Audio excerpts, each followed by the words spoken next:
AU engineering కళాశాల వద్ద ఏర్పాటు చేసిన బహిరంగ సభ ప్రాంగణం దగ్గర నుంచి అక్కడ తాజా పరిస్థితిని వివరించడానికి మా కరెస్పాండెంట్ శ్రీనివాస్ లైవ్లో సిద్ధంగా ఉన్నారు. Srinivas, over to you.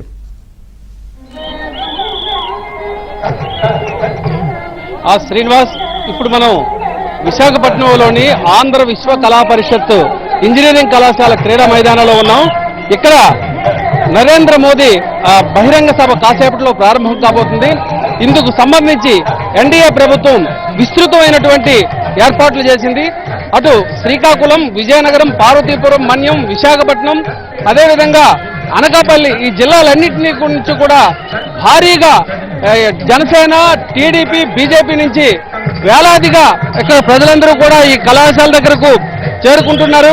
కాసేపట్లో సిరిపురం కోడెల నుండి ఇక్కడ ఇంజనీరింగ్ కళాశాల వరకు కూడా భారీ ర్యాలీ జరగబోతుంది. ఇప్పుడు మనం చూస్తున్నాం, మూడు పార్టీలు ఒకటే అని ఆ మూడు పార్టీలకు సంబంధించినటువంటి పతాకాలను చేతబెట్టినటువంటి కార్యకర్తలు ఇక్కడ దండోపదండలుగా ఇక్కడ రావడం జరుగుతుంది.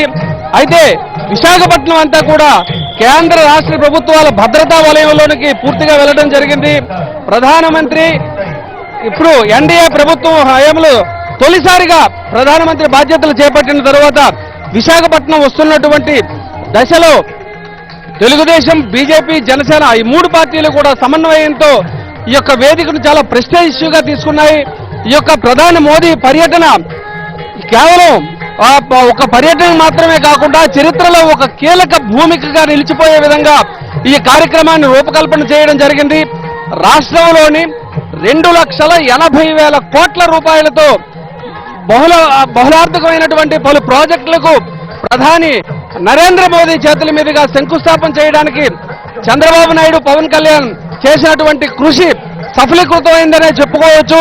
ఎందుకోసం అంటే వెనుకబడిన ప్రాంతంకి శాశ్వత చిరునామాగా నిలిచినటువంటి ఉత్తరాంధ్రలో ఈ తరహా పరిశ్రమలన్నీ కూడా వాటికి శంకుస్థాపన జరగడం ఇది చాలా పెద్ద అచీవ్మెంట్ గా ఎన్డీఏ ప్రభుత్వం భావిస్తుంది. ఎందుకోసం అంటే 2,80,000 కోట్లంటే అంత ఆషామాషి అయినటువంటి వ్యవహారం కాదు. ఈ విషయంలోనే అంటే ఫస్ట్ రోడ్లకి, రైల్వే, అదేవిధంగా మందుల పరిశ్రమలకి, ఇతర పరిశ్రమలన్నింటికి కూడా ఇది యొక్క నిధులు కేటాయింపులు అనేటటువంటి జరుగుతున్నాయి. ఇప్పటికే పలు సంస్థలు కూడా ఈ యొక్క కార్యక్రమం పట్ల హర్షిస్తున్నాయి, భాగస్వామ్యం కోసం ఇన్వాల్వ్ అవడం జరుగుతుంది. ఆంధ్ర యూనివర్సిటీ ఇంజనీరింగ్ కళాశాలలో జరుగుతున్నటువంటి ఈ కార్యక్రమానికి భారీ ఎత్తున ఇక్కడ ప్రజలందరూ కూడా తరలి వస్తున్నారు. అయితే ఇక్కడ వచ్చేటటువంటి జనం అందరికీ కూడా ప్రధాని నరేంద్ర మోదీ ఆ ప్రసంగం వినిపించేలా, రోడ్ షోకి ఆయన, పవన్ కళ్యాణ్, చంద్రబాబు నాయుడు కనిపించేలా ఇక్కడ ఉండేటటువంటి ఎన్డీఏ ప్రభుత్వం చాలా విస్తృతమైనటువంటి ఏర్పాట్లు చేసింది. మహిళలకు వేరేగా కూర్చోనేటటువంటి భారీ టెంట్లు ఏర్పాటు చేసింది. అదేవిధంగా ఇంజనీరింగ్ కళాశాలలోని ఒకే భారీ స్క్రీన్లు ఏర్పాటు చేశారు.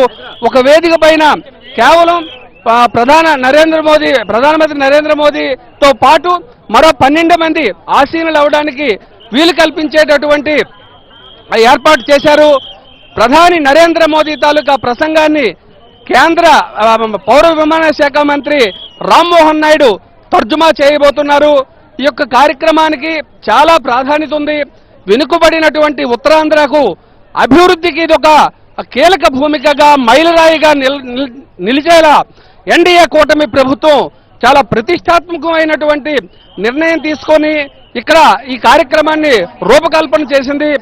అయితే నరేంద్ర మోదీ ప్రధానమంత్రిగా బాధ్యతలు చేపట్టిన తర్వాత ఈ 3 సార్లలోని ఇప్పటికీ ఒకసారి రావడం జరిగింది.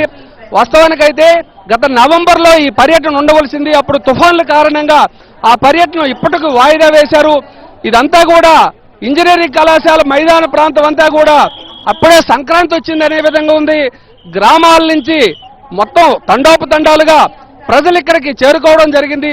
అదేవిధంగా తెలుగుదేశం, బీజేపీ కార్యక్రమానికి చెందినటువంటి అందరూ కూడా ఇక్కడ చేరుకోవడం